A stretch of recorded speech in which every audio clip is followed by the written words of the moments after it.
It's Fred the Fever in the morning with the annual birthday roast.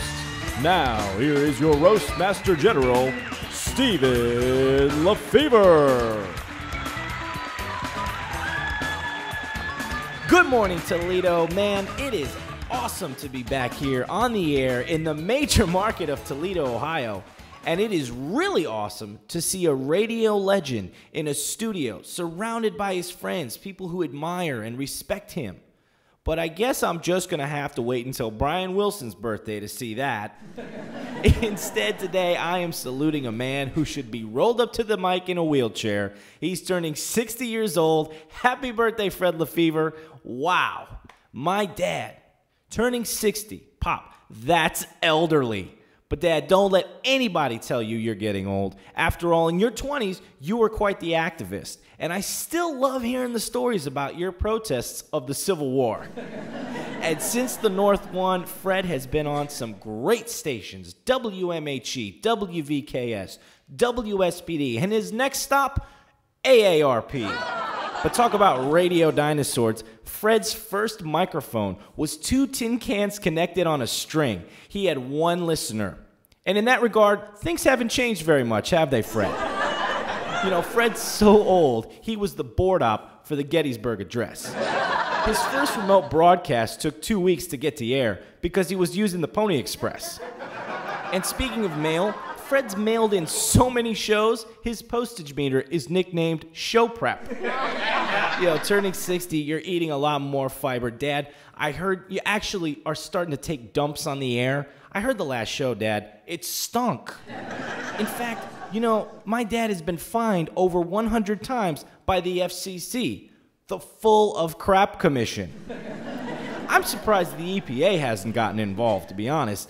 You know, my dad spews so much hot air, a tornado warning gets issued for Lucas County at the top of every hour. But that doesn't stop Fred. You know, his ego is so big, he actually installed hangar doors in the studio so he wouldn't have to yell from the hallway. At home, though, he is a humble man. But in public, Fred loves himself so much, Pee Wee Herman is jealous. But a healthy ego is not going to keep the pains of old age away, Pop. You know, you got a bum leg, a bum eye, a bum knee, a bum for a son.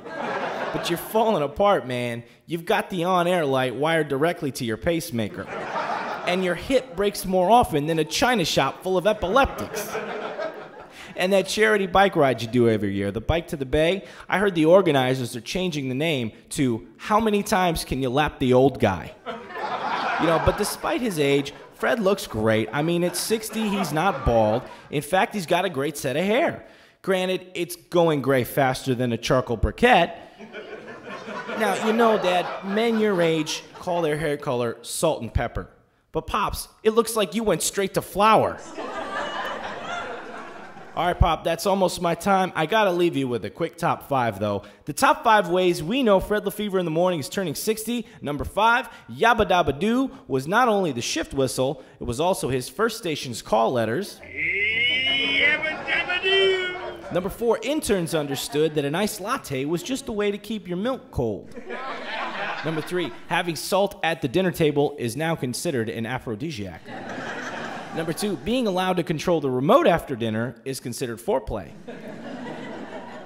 And the number 1 sign that Fred LaFever in the morning is getting old, the new WSPD office uniform, Dockers super stretch waistbands, and tie-dye t-shirts.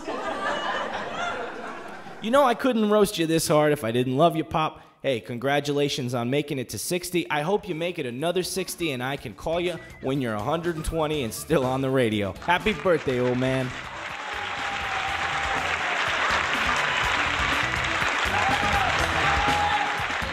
8:12, 12 minutes after 8. I know it's supposed to be Open Phones Friday, but Don, sorry, you're fired. I'm sorry about the screw up at the beginning. I accidentally hit a button. Oh, you're not fired for the screw up. Well, you just won't get your severance pay for the screw up. You're just fired for playing it. Well, I was put in a precarious position. I mean, what precarious position is that? Because I'm curious if it says Steve LaFever in the morning news or Fred LaFever in the morning news. Well, see, the thing is he's your son, Fred. Yes, and he loves you, and he has a lot of extra clout, I think. And He has a lot of extra time. Well, I don't yeah. know about the clout. And according to Debbie, he was extremely excited about it, and I just didn't want to destroy his dreams like Well, that. good. And anytime somebody's extremely excited, let's put them on the air right away. Well, I figure for sons only, you know. Okay. Or maybe if your daughter, I can't see her doing something like that, though. No, she won't. All right. Well, thanks for playing that. I appreciate it. It was a surprise, as was all the birthday stuff I got this morning. And thanks to Mark and Joe Lardo and Debbie and what is it again? Don. Don. Yeah, Don. And Don for all the nice stuff I got when I walked in the door this morning.